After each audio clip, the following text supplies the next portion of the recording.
This meeting is being recorded. As I say, good morning, everyone. Thank you for coming to this week's roundtable. I'm really happy to have Blair and Akash with me here today from Vuabl. We'll do a bit of an introduction on those guys in a minute and where today's roundtable idea came from.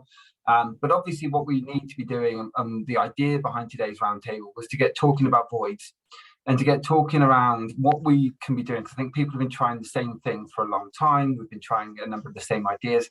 So what kind of innovative techniques are people using? What are different businesses doing and sharing ideas at the moment to see what they're doing to try and reduce void times? I know Mal has written some interesting documents, things like that on this recently, which I'm really glad he can be with us today because we talked about them briefly this morning. But to anyone who doesn't know me, my name's Matt Baird. I run the Social Housing Roundtable, obviously, but I also run a recruitment business that I've been running for just over a year now, but I've been in the social housing recruitment industry for about 10 years. And I'm also doing some work with a few businesses on LinkedIn profiling and helping kind of do some training on LinkedIn and helping recruitment teams with their LinkedIns. So that's a bit about me. I'm going to get Blair and Akash to quickly introduce themselves and kind of talk about how this idea came about today, and then we'll start the discussion. So I don't mind. Blair, I'll go to you first. Yep, no problem. Hi, everyone. Good morning. I am Blair Sterling, one of the co-founders of Vuabl. And essentially what we do is we provide virtual property tours to housing associations and local authorities to try help reduce their void turnaround time, amongst other things. And Matt approached us a few months ago and said, would you be interested in joining this roundtable? And as much from our point of view as it is to kind of discuss what we do, we are really keen to kind of see what you guys in the sector are experiencing, how your kind of void turnaround times have been affected over the past few years, and what you look to do to kind of counter that and get those turnaround times down. So yeah, that's me. And Akash? Yeah, I'm Akash Chopra, the other co-founder of Vuabl.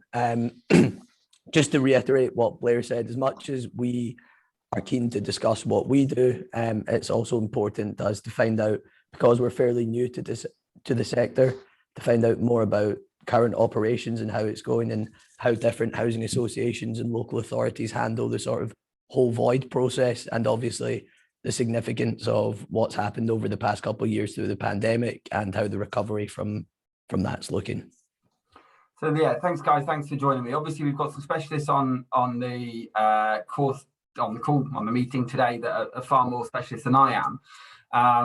And actually what I know from a lot of the people who are joining, those that I know well anyway, innovation is a big key thing, but as is changing mindset and changing what we're doing in the sector as a whole. So just to kick it off, is anybody kind of either, I don't mind who wants to jump in first, I'm just going to let people in on the room now.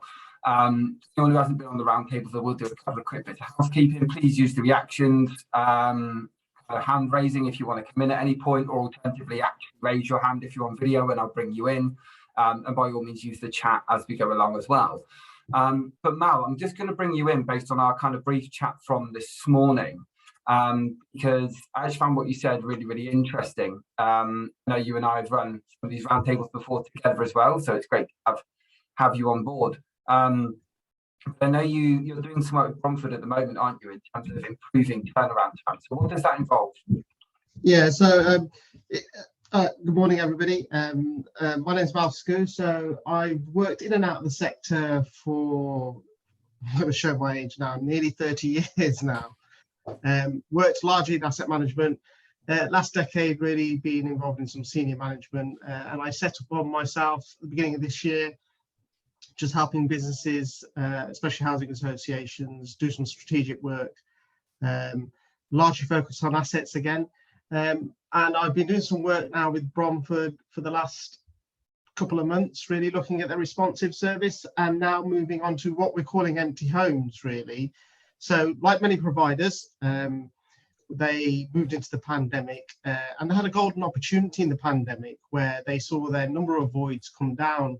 They have a large in-house service which delivers their repair service, and obviously in the pandemic they had a lot of workmen that couldn't actually do a lot of responsive repairs, so they shifted their workforce over onto voids, and that whip or that load of work that we have in voids that sits there every week in, week out, they reduce quite significantly.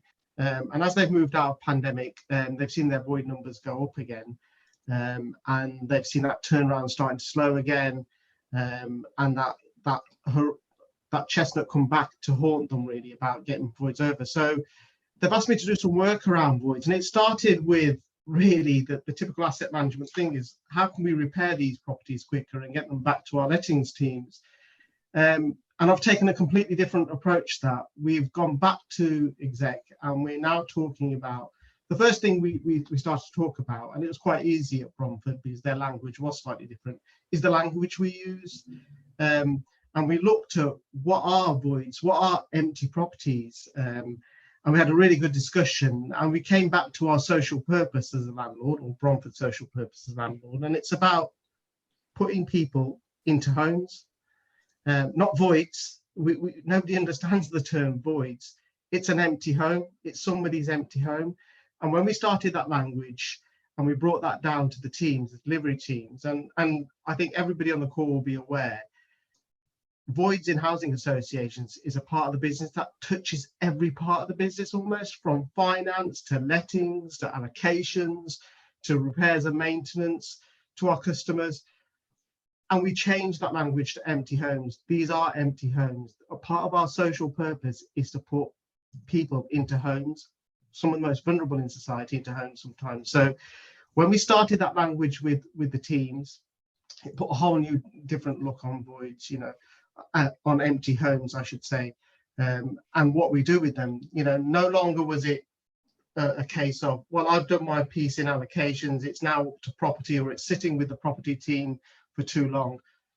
We have a list of people that need housing. We have a load of empty homes. Let's see how quickly we can get these people into these homes, match them. And that started a different conversation, and it started that collaboration. And as I've said before, voids involves almost every part of the organisation doing something to get that property let. And so it's put that focus back into the teams and collaborations, and we're doing the reviews now of the process and how we manage that. And we are sort of, if I'm honest with Bromford, erring down the route where we have a collaborative multitask team to deliver voids rather than just have that. And that doesn't mean setting up a multi-team. It just means that when we ask finance for some information on this property, it's a priority. And I think this is where actually my conversations with Blair and Akash have come through actually, and I can see them both agreeing with them, because obviously, they want to be speaking with a number of people in housing, and it's something I've talked with them around. And you're completely right. Whenever you're trying to speak to someone about voids, and Blair, I'm sure you'll back me up on this, there are so many people that get involved in terms of the whole thing, and lettings and allocations and all of it. It's never just one team. Yeah, exactly. We see that a lot, and as you touched on earlier as well, it's true, and something we hadn't really thought about. Voids does touch every kind of aspect of the housing association. So we'll go in and we'll speak about voids, and that's a kind of focus, but it does branch off into every different area within the organisation itself. So it's interesting to hear that. As someone who's speaking with a number of different providers at the moment, either Blair or Akash, what are you hearing is the kind of pain points that they're having? So I want to see whether or not it coincides with the people who are in the room today. A lot of it is kind of post-pandemic. We've seen their turnaround times go up, and obviously the longer the property's empty, the kind of more money they're losing on it. Interestingly, a big pain point that we see a lot as well is at the start of the void process, there'll be a lot of contractors coming in and out, and they're looking to get it right first time. There'll be a lot of visits to a property that's maybe not necessary. So they'll go out 2 or 3 times to try and nail down the type of materials that are required, the work that's actually required to the property. And then they'll see that slowing up the process a lot. So we've seen a lot of that recently as well. Oh, sorry, I just had to mute myself. Yeah, no, I can see some nods going on there, and I think this is the thing, and why I wanted to bring this together today was that it is multifaceted and that there is a lot going on. Graham, I know I came down and spoke with yourself a couple of weeks ago. Probably feels like a lot longer now. I tell you what, the weather was much nicer than it is now. When I popped down a couple of weeks ago. whenever I've kind of spoken with yourself, and it's a big advocacy for Bromsgrove District. If anyone doesn't know BDHD, then they're also joining me on a roundtable on Thursday to talk about actually their menopause and menstruation policy they brought in. But I know you're a big advocate for innovation, a big advocate for new ideas and new ways of thinking around void. So what are BDHD doing at the moment, and kind of, you know, the reason behind kind of joining today? What was it that attracted you to this one, if you don't mind sharing? I think it comes back to what people have already said. Somehow you complicate something that's actually really simple. And I think one of the things that sometimes the sector does is use language and use processes to make things more complicated. And I think we certainly found, like, I've just written some notes down. We had competing KPIs. You can't do things like faster and cheaper and with more quality, and yet you have housing associations trying to chase all three. So we definitely went to a place where in the short term we focused on quality, because we were saving time and money as a result of that when we were getting them right first time.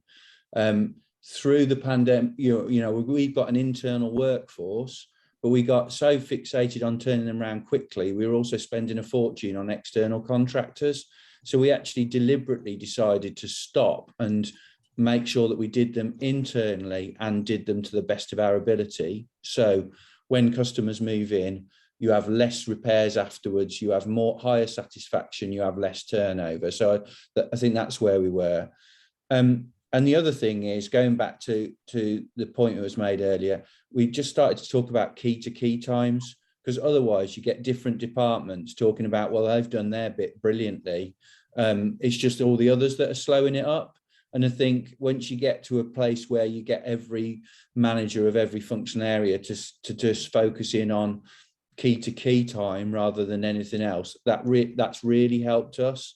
The final bit we're looking at now is, what's the difference between a repair on a occupied property and a repair on an empty property? And we got specialist void teams who are effectively repairs operatives, and they can do a job in either one of those properties, whether it's empty or it's occupied. And that's helped us a lot then with the way that we balance resources in terms of getting stuff done. So I'm not sure if we're particularly innovative, but we've just tried to simplify things and take some of those barriers out, to be honest. Then sometimes that is innovation in itself. It's sometimes going back to basics. It doesn't really matter what your role is that you do. I think there's always that element of, if you can get your basics right and you can get, you know, that core base level correct, then things do, you know, then things do run better. And it's interesting that Claire was actually completely agreed with you in the chat there. It's not hard in a housing crisis to let empty homes to people who need them. And yet we've got a bunch of people today who've all jumped on the chat because we want to talk about voids. So there is, as you say, this imbalance between the two. I'm going to either pick on Matt or David because you've got your cameras on. So unfortunately, I'm picking on one of you two. So Matt, I'll tell you what, seeing as you're first. So tell us why you kind of came on today and what your thoughts on kind of what we've shared so far. I mean, it's just. Oh, sorry. You think you said Matt? You said Mal. Sorry, yeah, I was doing Matt. Sorry. Which of us? Sorry, go on, Matt. Yeah, Matt Townsend. Hi, I'm Matt. I'm Chief Executive at Wolverton Elgin Community Homes in Westminster. So we're a relatively small provider with 675 homes, but we are resident owned and led. So we're slightly unique in that way. Really, I was just on the call to see if there was any ideas. I mean, our voids turnaround is very slow. It's partly because I think somebody was just saying about, you know, you can't get quality and speed and cost all down at the same time. We aim for really high quality, and that is partly probably very much linked to the nature of us being resident led, is that our homes are pretty much renovated every time they become void before the next person moves in.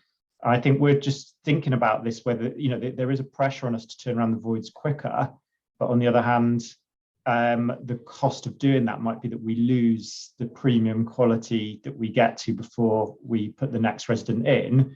And then we could end up paying for that 2 or 3 years down the line when we're dealing with issues that come up in that property because we didn't take the opportunity while it was empty. to do the work that we otherwise would have done. So I'm just interested in that angle, really, of hearing people's, conscious decisions about how much you trade off reducing the quality in terms of getting a quick turnaround. I mean, our turnarounds are weeks and weeks and weeks, but also our supply chain is shot to pieces in London at the moment. It's just really hard to get traders out. So ideas really. No, absolutely brilliant. And I can see certainly some nods going on. I don't think you're alone in this idea of, while the house is empty, this is your time to get the place fixed. But if no one's living in it, then you're not getting the money through and everything else that kind of comes with it. Does anyone else, by all means, like I say, use the reactions or however you want to kind of jump in. Is anyone else kind of feeling similar pain points, or has anyone kind of come up with ways that they're balancing that, balance really, between reducing times but improving quality? Is anyone working on this at the moment? I was going to say, from my side of things, I'm David from Grand Union Housing Group, Morning, delivery David. manager. Morning. So we've struggled.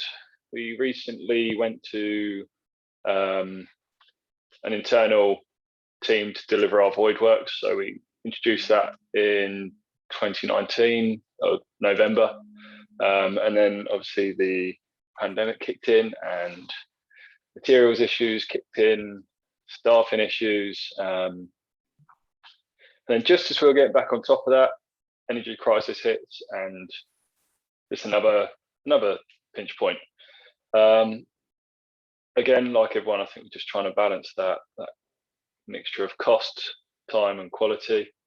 But it's just proving very difficult to keep on top of it all and try and innovate at the same time.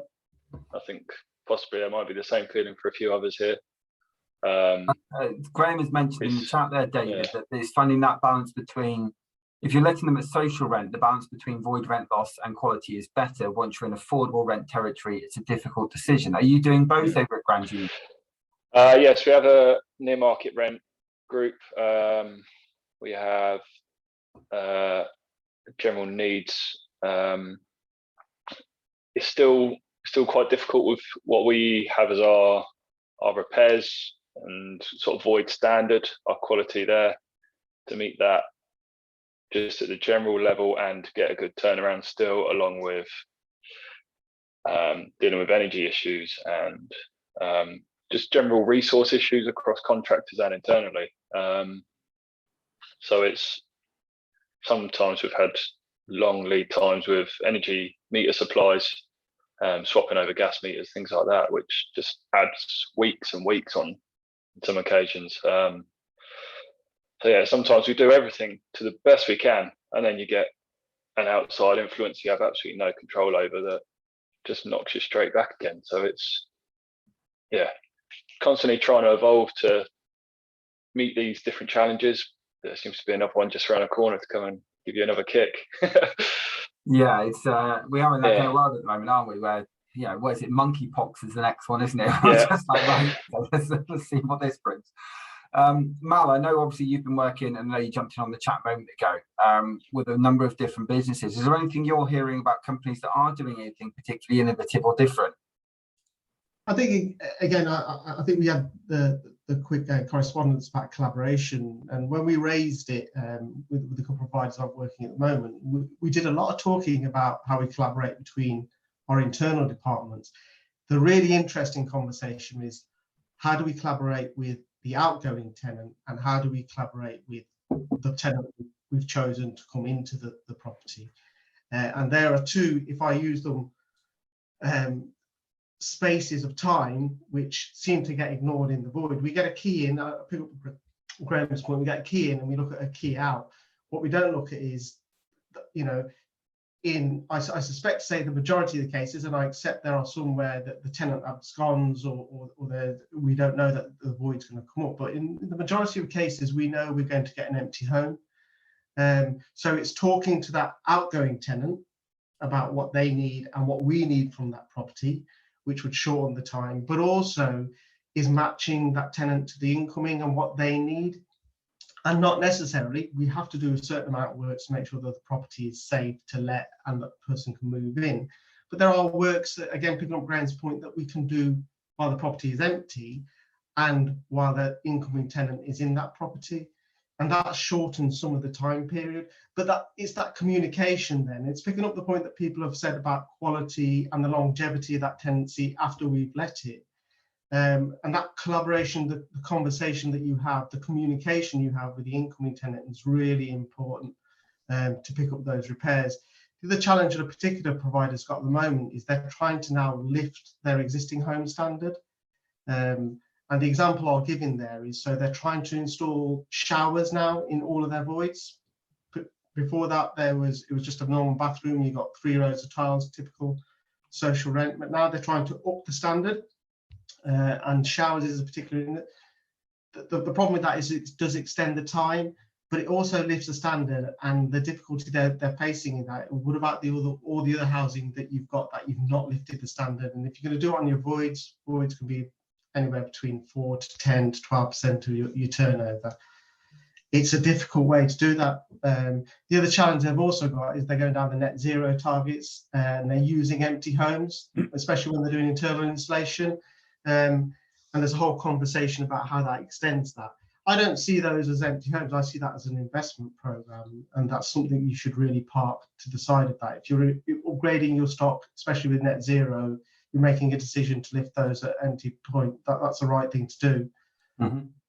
No, and it's there are so many pressures I think on at the moment. You know, costs coming in and every single avenue as it is, and I don't know whether or not people are finding that since I think we're coming out of the pandemic. I know 7 people have got COVID in the last week, so it's a bit strange when I say we're coming out of it. But you know, whether or not people are seeing still voids increasing, decreasing, staying roughly the same as where they've been. Graham says they've been using energy angels to improve the energy handover process. What are energy angels, Graham? So they're a third party that help with that. Sorry, I missed your name. The guy who was talking about the process of handing over the energy from one customer to another. They'll guarantee some times. I'm not entirely sure how we use it, but if people are interested, I'll find out some more details and post them to Matt so you can see. But they're a third party that help with that energy switch over to take the time out of that. Fantastic. And ideas like this are always going to be useful. I was going to bring in either Blair or Akash actually on Mal's point, because I know one of the things Mal's mentioned there was this, I guess, handover time between, and as Graham called, you know, this key to key. It's seeing the state of the property, it's knowing the state of the property, how quickly, you know, diagnosing those repairs, getting those done, and then moving over to obviously getting your next person in. Obviously, Blair, this was where the product of Vuabl first came in. I know we're going to do a brief demo kind of at the end of the call today, but just quickly talk about kind of how that works with yourselves and what that's doing to, you know, to improve that for both the resident leaving and for the next person coming in. Yeah, so very much like the feedback we get on it and the way we kind of look at it is there's two sides of it. There's the organisation side, so the housing association, local authority, and the kind of the benefits they're seeing and why they're using it. And then, as Mal mentioned, there's also the tenant side to think about, which is very important. What we see a lot of from the organisation side is they'll be using it maybe at the lettings side of the void. So I know you mentioned focus on like the key to key, but it is kind of broken down into certain bits. So you'll see on the letting side, people will be using it. We'll see a lot of choice-based letting systems now. People will be using it to avoid wasted viewings, they would call it, I guess. So they know when a tenant or potential tenant goes to view a property, they'll have seen it digitally online before and they know they're interested. They avoid that scenario of where, and then in a lot of cases, they'll be spread across a big geographical area. They'll drive 40 minutes, or the tenant will have to get public transport 45 minutes an hour to a property to get to the front door and go, oh no, this isn't for me. So they kind of rule out that side. And we're also seeing it from the kind of contractor side at the beginning of the void, I guess you'd say. And they'd have a virtual tour of the property, and it's going back to that kind of right first time idea, where they'll be able to see, the contractor will see what's required, works in the property, the materials, etc.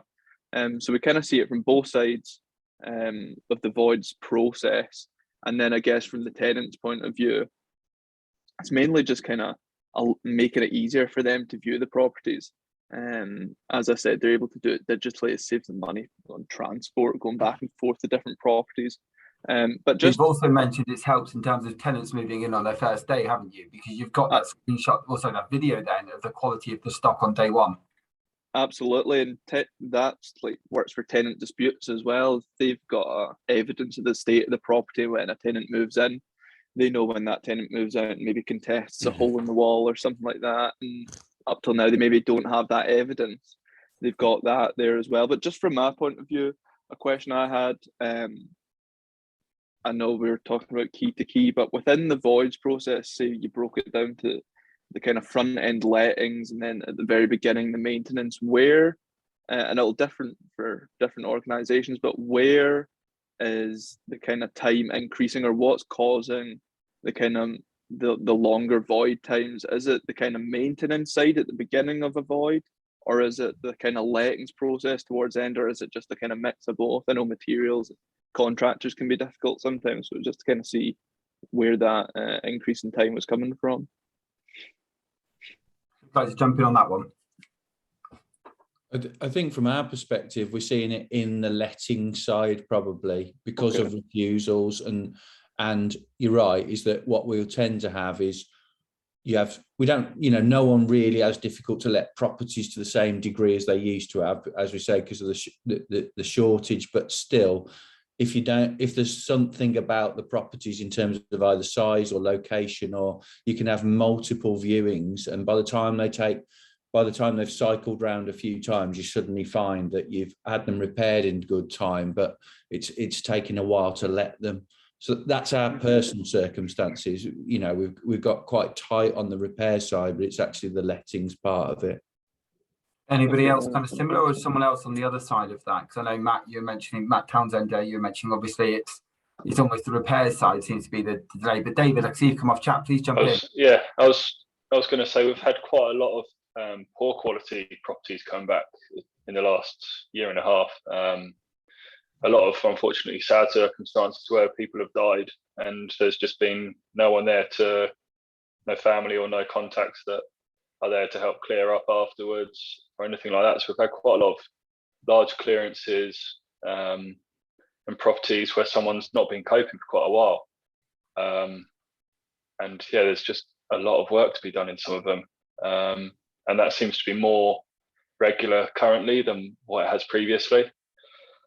And do you think that's because of just partly because of the pandemic and mental health, or do you feel that people? I believe so. Yeah. Yeah, I believe I did do a little bit of research internally into it to see sort of what the tenancy lengths were like that these voids were, and they were people that had lived there for 20 plus years, sometimes 40 plus years, and yeah, they've been dying mostly down to COVID, and yeah, it's just been quite sad circumstances. A lot of people that have been found in their properties and have been there for quite a long time. So therefore, they're not going to get as regular checks by the housing officers and the tenancy teams because of the length of the time they've been there. Yeah. So yeah, it's been a lot more of the major voids coming through than what I'd normally see, I think, which has added to overall times.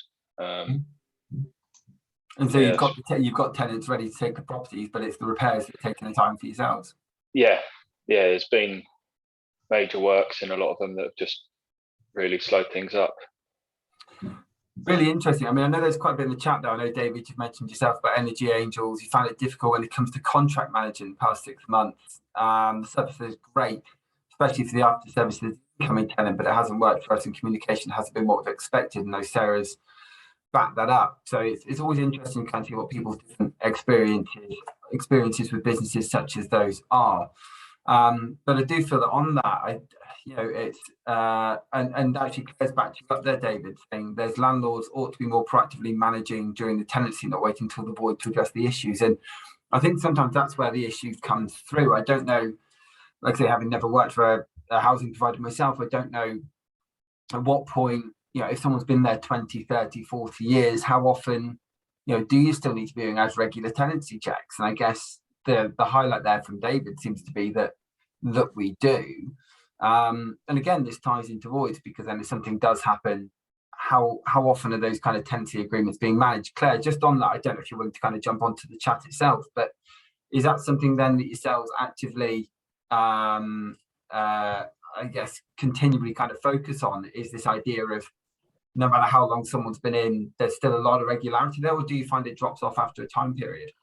I think it does drop off after a time period. We make a dangerous assumption that people are getting on okay, that they're not contacting us, so it's all fine. But actually, if they're not contacting us, those people are aging in place, experiencing greater levels of disability and frailty as they age, and they are the people that are struggling.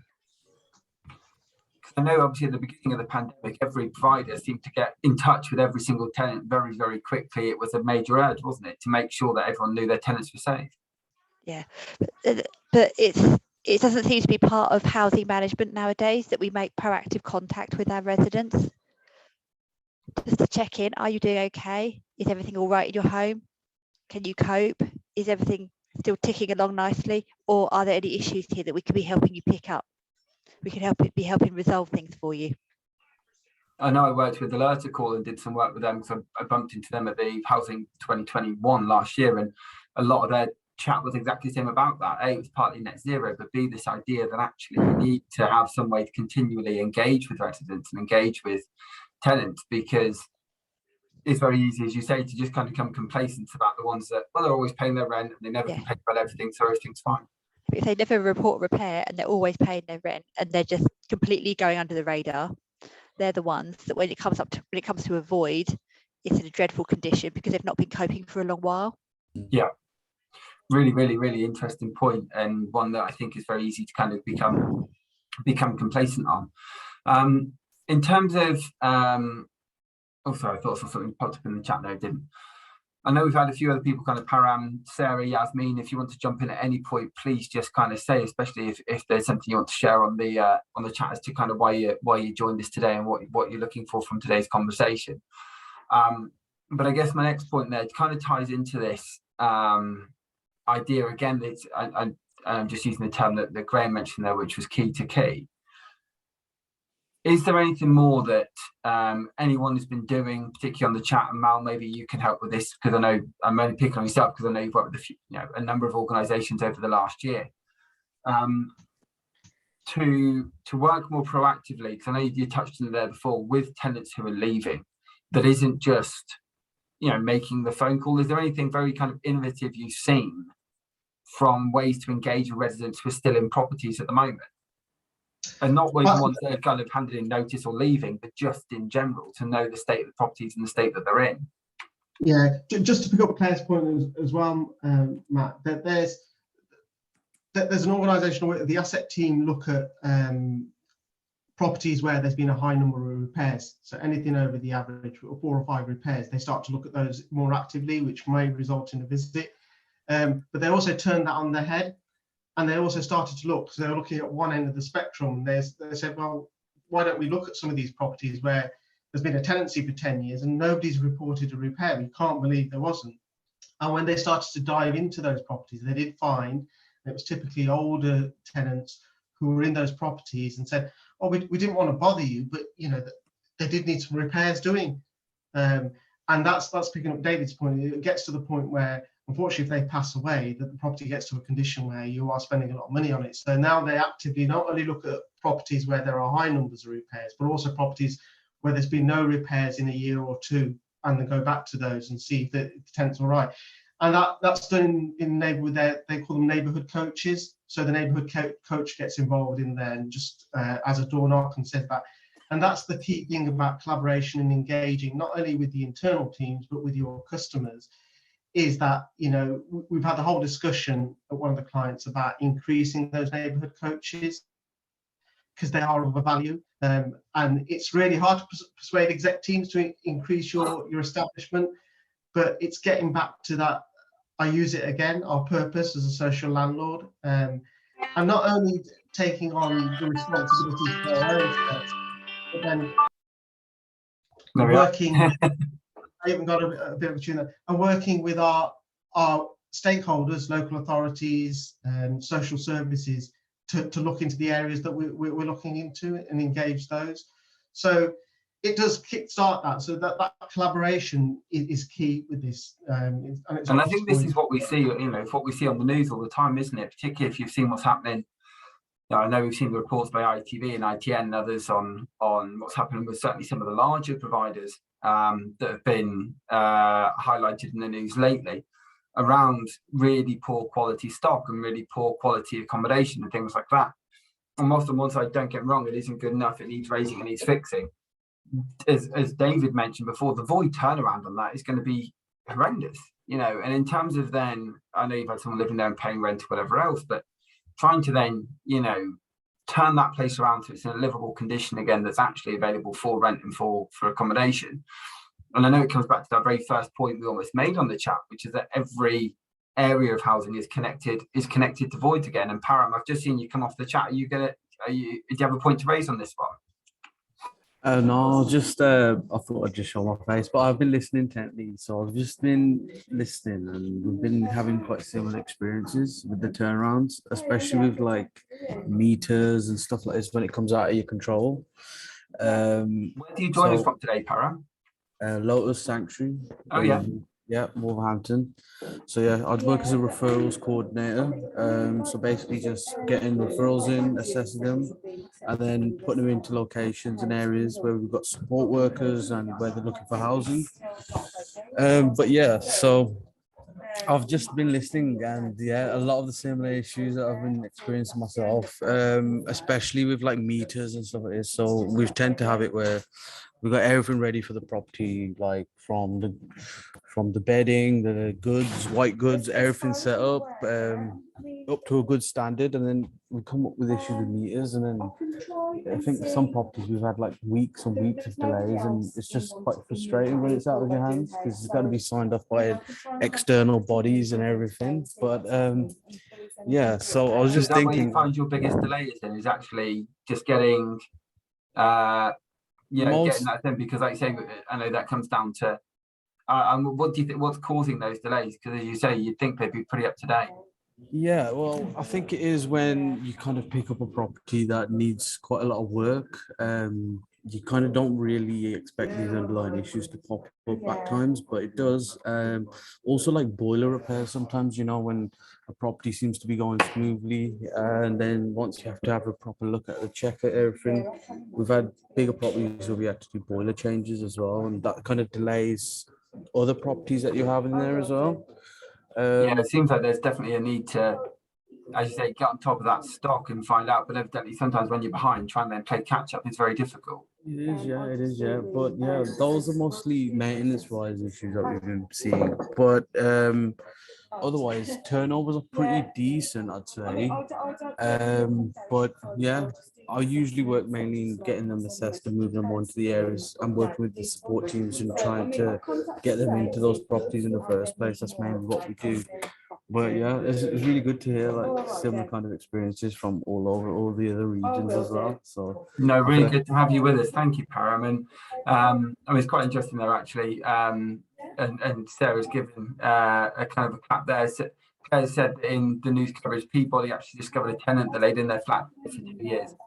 So I mean, that says obviously an awful lot. And Mala said there are other meter utility providers try British Gas, Void Care, SSE and Monarch partnerships. Well worth kind of having a look at some other providers there, because evidently that shouldn't be happening. It sounds like those kind of delays are definitely problematic.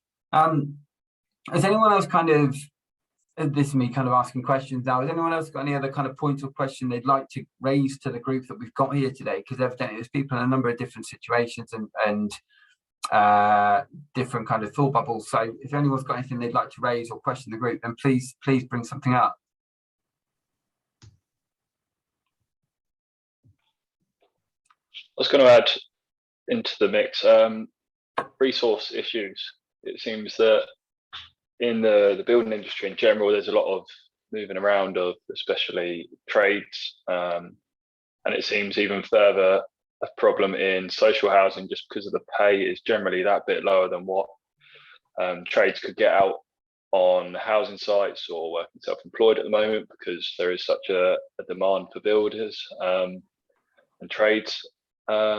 How is anyone managing that? Are you managing it well, or are you struggling like we are to recruit good quality trades? And we're going down the multi-skill operative route.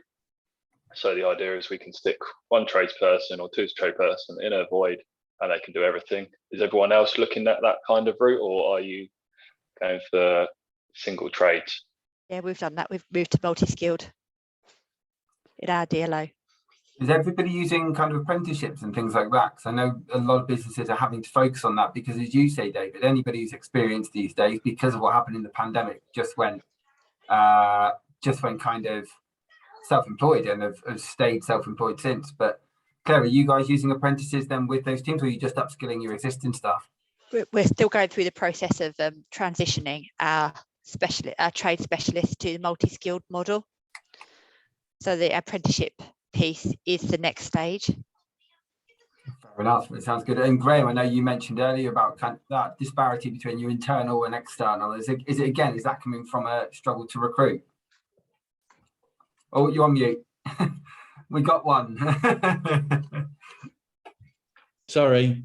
That's right. Bingo card ticked off. I mean, I think recruitment across the board is a real challenge at the moment, full stop. I actually think we're having more success with trades than we are with other areas of the business, to be fair.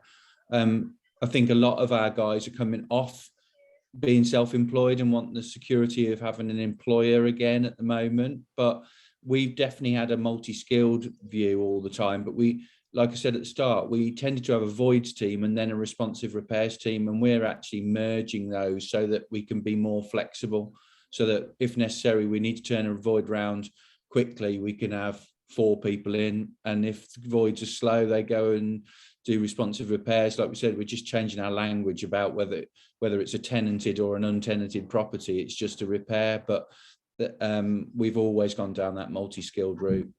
As for apprentices, we're in the same place, which is we know that it's a good idea. It's just with everything we've been trying to do coming out of the pandemic, it's on the to-do list, really. And how then, because obviously if David's mentioning there that they're really struggling to recruit, what is it you think, like I said, as much as there's definitely going to be, that security of full-time staff and things, is there anything else that you feel like BDHD are offering at the moment that's making people go, yeah, it's worth coming off self-employed? Because it is obviously a big change for people. We've had 4 people start in the last fortnight, and I met up with them and I asked them why. They've come from other providers and they've talked about reputation, in all honesty. And we've had a informal no redundancy rule for 8 years now. People know about it.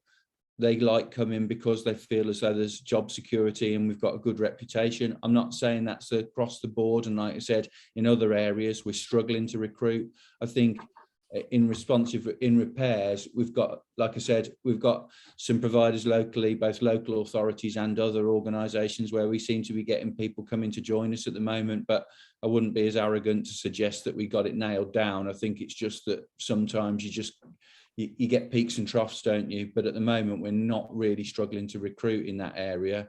But we are trying to reduce our reliance on external contractors for all of those reasons, because trying to get hold of good external contractors is really difficult and really expensive. So we're growing our in-house team to try and mitigate us from external factors, to be honest. Brilliant. And as you say, sometimes that's what it is about, making sure you know your brand and knowing what your business offers, but also making sure potential candidates being aware from that. And I know, obviously, I've met with yourself, met with Emma in the HR side of things, and recruitment is hard. It doesn't matter what sector you're in at the moment. Recruitment is difficult. Like I said, I've been doing this for over 10 years. I'm always recruiting in housing. I've never known it as difficult as it is now. And the most important thing, the one thing I'm saying to every business all the time, and Graham, I know we're looking at a bit of a potential project there anyway, is getting your brand awareness out there, and not just in terms of on Facebook or whatever else and in your general media, but get your LinkedIn up to date. Make sure you're getting your good news stories on there, because that's where potential candidates are going to come and look. So think about, if speak to your trades team and ask them, look, if you were to look for a job, where are they going to look for work? Because that's where you want to be getting your good news stories out to. That's where you want to be showing and showcasing, your teams and saying that this is what our trades guys get. This is why they like working here. Video a couple of them, talk to them, they'll do it. And they, the difference that will have in terms of your brand awareness, but also getting your brand out there to potential employees. You have to be more proactive. You have to be trying, and you have to want people to come, want to come and work for you rather than just want to change their job and like the look of a salary, because that isn't enough anymore. It's just not. And that's from, entry-level positions right through to directors and chief execs. The brand awareness that your business is having at the moment is absolutely everything. And I'm sure nearly everybody in this call has at some point had a headhunter come to them and say, oh, would you be interested in X, Y, Z? And unless that message is really, really enticing, unless that message is really it's a business that looks excellent and all the rest of it, you just ignore it because you're getting so many of them. And your trades guys are getting the same thing at the moment. They are available to try and poach. They are available to try and recruit from other businesses and from the self-employed world.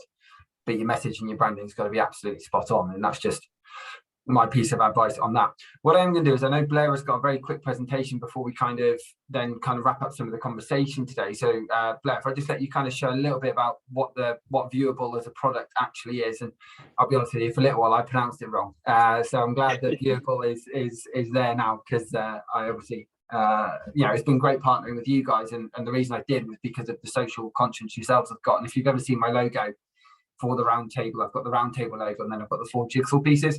One is the Community Safety Podcast, who I sponsor, and who are an amazing podcast and are brilliant.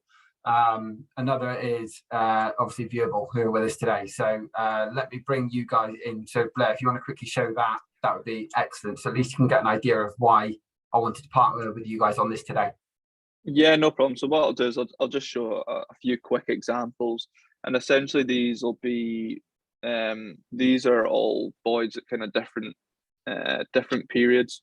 So this is one, David, probably up near yourself, in Aberdeenshire, and essentially all I'm using here is the keyboard arrows to look around and the mouse to click through into each room. So you can see, you obviously get a full idea of the scale of the property.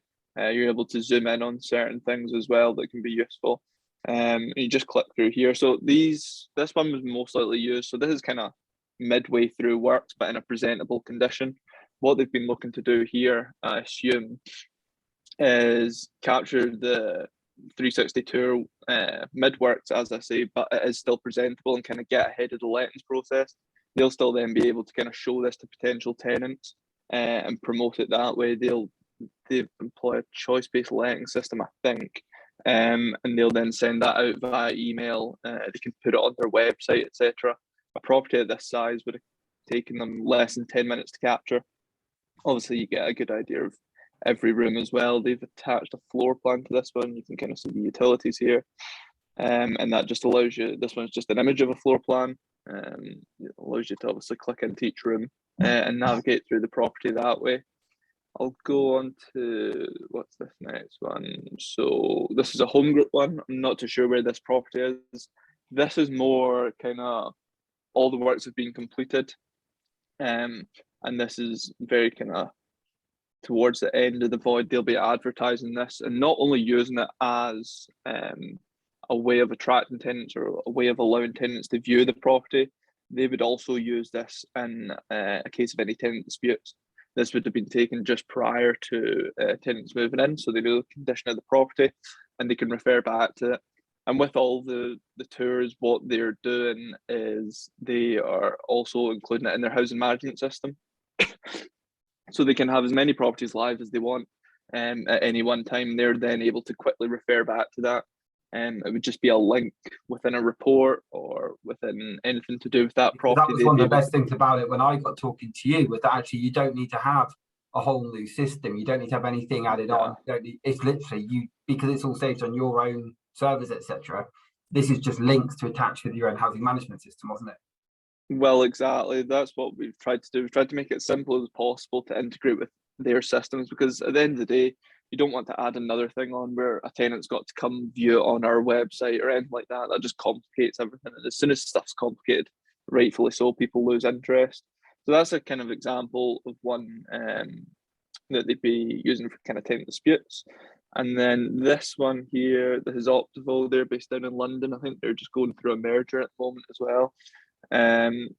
And this is slightly different. If I can move this over here. So this is slightly different in terms of they've added notes. So a scenario where we see notes added quite a lot is when keys are first handed over. And there's works that are required to the property. Here they've put electricity meter readings. They've also put tasks to be carried out. And if they click through into the other room, I'm sure the notes will be different. Yeah, so lamps used to be fitted, blinds to be fitted, window locks tested, etc. And what they can then do is, this is kind of going back to the right first time idea. Somebody can go into the property as soon as they receive the keys, take the tour. Again, this would take less than 10 minutes to capture, and it's given back to them within 24 hours. And what they would then do is they'd go around the property and assess it, such as kind of skirting board needs replaced.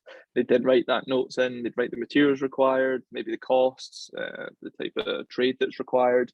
And then what happens is that generates like a PDF job sheet almost, I guess. They're then able to refer to that, kind of send this on to contractors, so they're able to see the condition of the property, and they're more prepared. And as I say, get it right first time when they go out to the property. And yeah, you're able to obviously click into each room, and the notes are specific to that room, and it kind of pulls that data through. You can have it in an Excel spreadsheet, or it just comes out as a PDF. And that's just kind of the ways we've seen people using it. It's interesting because when we first started contracts with Housing Association, it was about 2 years ago. We didn't know anything about it really. We just thought, oh, this would be great for the kind of lettings process, the voids process.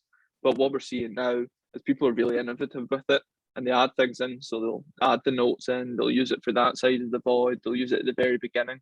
And it's just a bit of a tool to kind of speed up that process, as well as kind of guard against any tenant disputes. But it was really interesting to hear from everyone's point of view today what they're experiencing with voids at the moment, how the times have increased, and where those pain points really are. It's interesting to hear, and it's typical of housing. It's completely bespoke. Some people find it more difficult at the lettings phase. I think, Graham, that was yourself that mentioned that. And then other people is the repairs phase. So it's kind of completely bespoke, but it's been really good for us to kind of hear some of those pain points and hear the ways people are kind of countering them as well. Yeah, absolutely. And I think this is exactly the whole point in getting these roundtables and things running. And cheers for sharing that today. I think it's so much easier to show these things when a bit of a live demo rather than just talk it through. I think it's Param's mentioned there. He said he looks very useful for both maintenance works and also for potential residents to see properties, especially with out of area referrals, so those fleeing domestic violence, so they can have a good idea of what property to expect. And completely agree with you there, Param. There's a lot of really useful ideas for it, but it's why I wanted to bring you guys on. Obviously you wanted to help put this together, and as Mal and Graham and others can testify to, if anybody ever wants to put a roundtable together, I'm happy to kind of facilitate it and see where it goes. But B, as you say, I mean, everyone has different pain points at the moment, and David's mentioned obviously theirs is recruiting trades, and so hopefully we can look at what's going on there. And Sarah's mentioned in the chat that actually your product hugely puts an element of choice to vulnerable people who haven't really had much choice in leaving where they are. Completely agree. And it's why I wanted to partner with you guys in the first place, because evidently when you have networking sessions like this, everyone's like, oh, come and let me pitch my ideas and whatever. You guys came and look, we want to learn. Exactly. And if we can show what we're doing as well at the same time, then excellent. I do want to make sure, obviously, like ever, when we're doing these roundtables, that we never kind of run over and just exhaust kind of conversation just for the sake of, trying to run till 12 o'clock or anything like that. Has anyone got any last minute questions, either for the guys at Vuabl or for, anyone else on the panel in terms of, well, I know we've already had questions about recruitment or hiring or brand awareness or anything like that. Has anyone got anything last minute topics they'd like to bring up? Excellent. Well, I think we'll leave it there today then. Really appreciate everyone who came along. Hope everyone kind of got something out of today's session. I do think it's important for us to remember that every single part of what we do as a housing provider relates back to voids. And if you've got a void or an empty home, as Mal, and I did like that change in terminology, if we've got empty homes, that's potentially somewhere for someone to live. And at the moment, homelessness is on the increase. We're seeing it, and I can't remember who was. I think Matt was the one who mentioned. Obviously, you're more London-based, so I imagine your view of homelessness is far greater than some other areas of the country at the moment. So there'll be a huge demand on getting those voids turned around, and I hope you can take something from today. Normally these are every Tuesday, but as I say, we are on a one-off special this Thursday due to the fact we've got a guest speaker every month till the end of July, and I didn't want this to wait. Emma Morris, who is HR Director over at Bromsgrove District Housing, same place as Graham is from, is coming to join us about their menopause and menstruation policy and talking about that and what we're looking to do in that arena. And I think it's going to be a really, really interesting conversation focused on why it was brought in, but also talk about what's gone well and what hasn't. And it's a very, very open conversation. Them is willing to be that. So I'd love for some more actual guys to be involved in that, but we'll see kind of who comes along on Thursday. But for now, thank you everyone for coming today. Thank you to the guys at Vuabl for showing us what went on. And I look forward to catching up with you all soon. Take care. Thank you very Thanks, much. everyone. Thank you. Thank you.